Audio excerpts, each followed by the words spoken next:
Assalamualaikum warahmatullahi wabarakatuh. Selamat berjumpa kembali dengan Ibu Hasuti Wibowo. Kami dari SMP Saperius 1 Kota Jambi. Anak-anak Ibu kelas 9 SMP.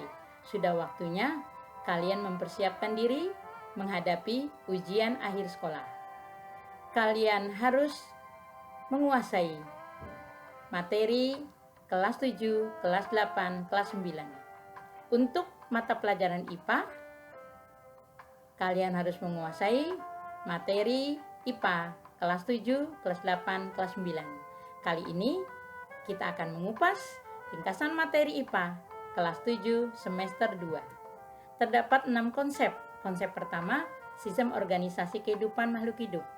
Mulai dari sel sampai organisme. Sel merupakan unit struktural dan fungsional kehidupan. Hierarkinya mulai dari sel, kumpulannya membentuk jaringan, kumpulan jaringan membentuk organ, kumpulan organ membentuk sistem organ, kumpulan sistem organ membentuk organisme. Organisme prokariota, organisme yang belum memiliki membran inti sel, contohnya bakteri. Organisme ekariota, organisme yang sudah memiliki membran inti sel, mulai dari protozoa sampai mamalia. Ada perbedaan antara sel tumbuhan dan sel hewan. Pada sel tumbuhan ada kloroplas, sel hewan tidak. Pada sel tumbuhan ada selulosa, dinding sel hewan tidak. Pada sel tumbuhan ada vakuola, sel hewan tidak, kecuali pada protozoa. Sedangkan bentuk sel tumbuhan teratur, sel hewan tidak teratur. Jaringannya pada tumbuhan dan hewan, jaringan pengangkut pada tumbuhan, floem xilem. Floem mengangkut hasil fotosintesis, xilem mengangkut air garam mineral. Pada hewan, jaringan darah mengangkut oksigen, sari makanan. Jaringan pengisi pada tumbuhan, parenkim. Pada hewan, jaringan otot. Jaringan permukaan pada tumbuhan, epidermis. Pada hewan, jaringan epitel. Pada hewan juga terdapat jaringan lemak, jaringan ikat, jaringan tulang, jaringan saraf. Sekumpulan jaringan membentuk organ. Organ pada tumbuhan, akar, batang, daun. Organ pada hewan, ada mata, ada hidung, ada ginjal, ada telinga, ada hati. Lalu sekumpulan dari organ membentuk sistem organ. Sistem pernapasan, sistem respirasi, transportasi, tumbuhan dan hewan sama ada sistem organnya. Dan sekumpulan sistem organ membentuk organisme. Konsep 2, interaksi makhluk hidup dengan lingkungan. Pengertian lingkungan, segala sesuatu yang berada di luar makhluk hidup. Hal yang ditemukan dalam lingkungan ada komponen biotik, ada komponen abiotik. Komponen biotik semua makhluk hidup, abiotik semua benda tak hidup. Interaksinya ada simbiosis, ada antibiosis, ada predasi, ada netral. Simbiosis dibedakan saling menguntungkan, mutualisme. Yang satu untung, yang satu tidak, dirugikan, komensalisme. Yang satu untung, satu rugi, parasitisme. Yang satu menghambat yang lain, antibiosis. Atau ada juga pada tumbuhan, alelopati. Lalu, pola interaksi manusia juga mempengaruhi ekosistem. Jaring-jaring makanan merupakan sekumpulan dari rantai makanan.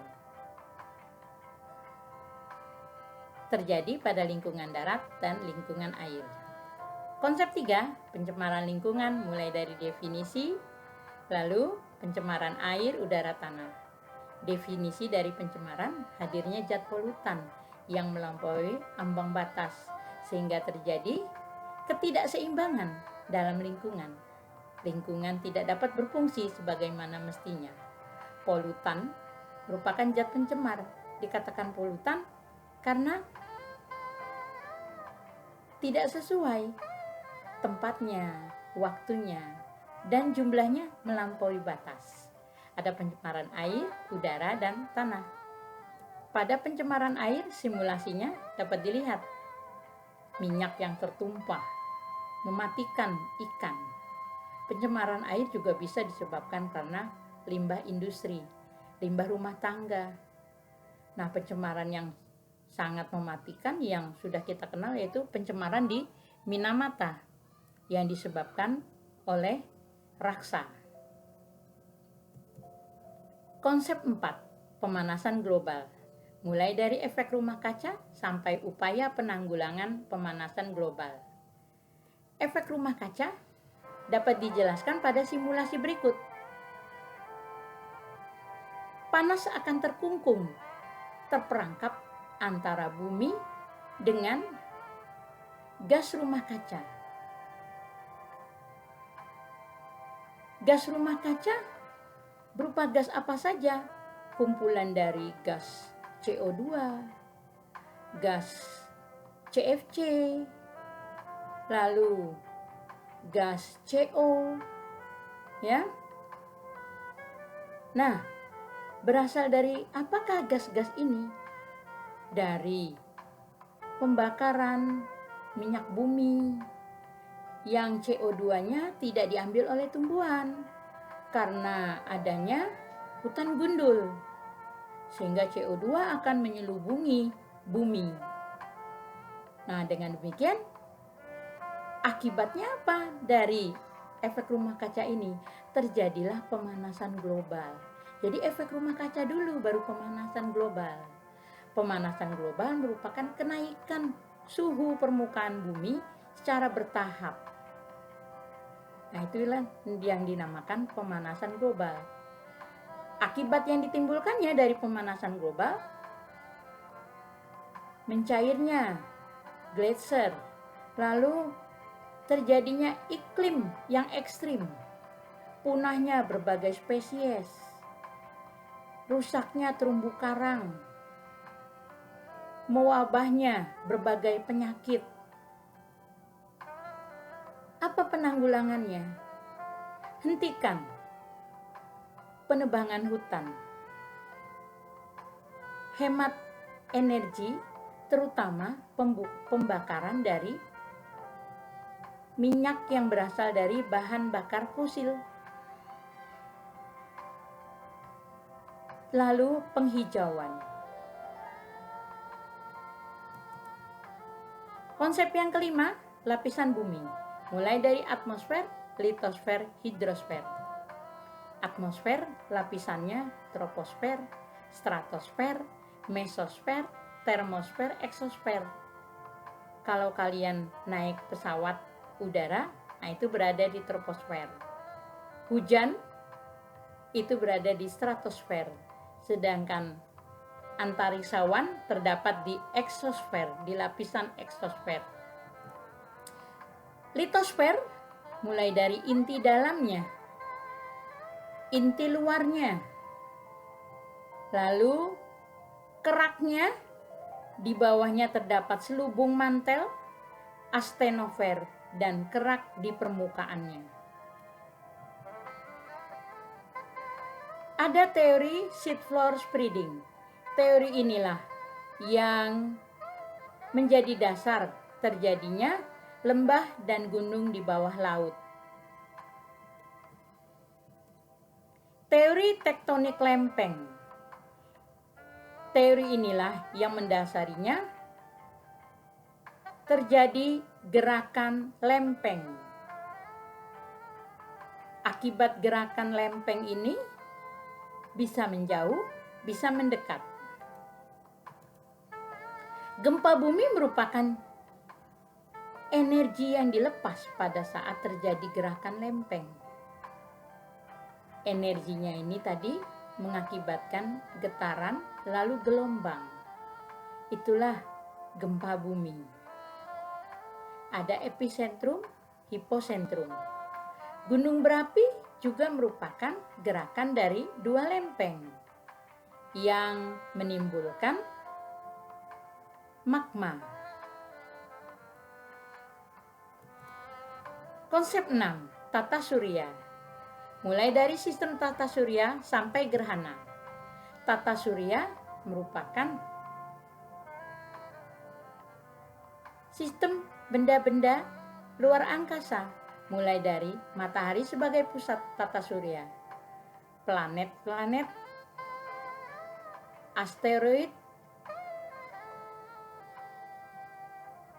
yang mengelilingi matahari, Merkurius, Venus, Bumi, Mars sebagai planet dalam,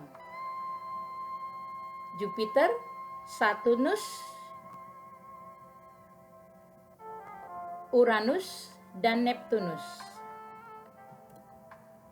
Rotasi bumi, perputaran bumi pada porosnya. Akibatnya, gerak semu harian matahari, perbedaan waktu, pembelokan arah angin, pembelokan arah arus laut. Sedangkan revolusi bumi, perputaran bumi mengelilingi matahari. Terjadinya gerak semu tahunan matahari, perbedaan lama siang dan malam, dan pergantian musim. Bulan melakukan 3 gerakan, rotasi, revolusi, dan bergerak bersama-sama bumi mengelilingi matahari. Akibatnya, pasang surut air laut, pembagian bulan, dan gerhana. Waktu yang dibutuhkan untuk 1 kali berevolusi 27,3 hari yang disebut revolusi sideris. Sedangkan revolusi sinodis, putaran penuh dilihat dari bumi, karena bumi bersama-sama bergerak searah dengan bulan. Inilah yang dijadikan dasar penanggalan Hijriyah. Gerhana matahari terjadi bila bulan menutupi matahari. Terlihat pada simulasi ini. Begitu pula pada gerhana bulan terjadi bila bumi menutupi bulan. Sampai di sini materi kita. Salam sehat, tetap semangat. Semoga kalian berhasil menempuh ujian akhir sekolah. Jangan lupa like, subscribe, and share. Wassalamualaikum warahmatullahi wabarakatuh.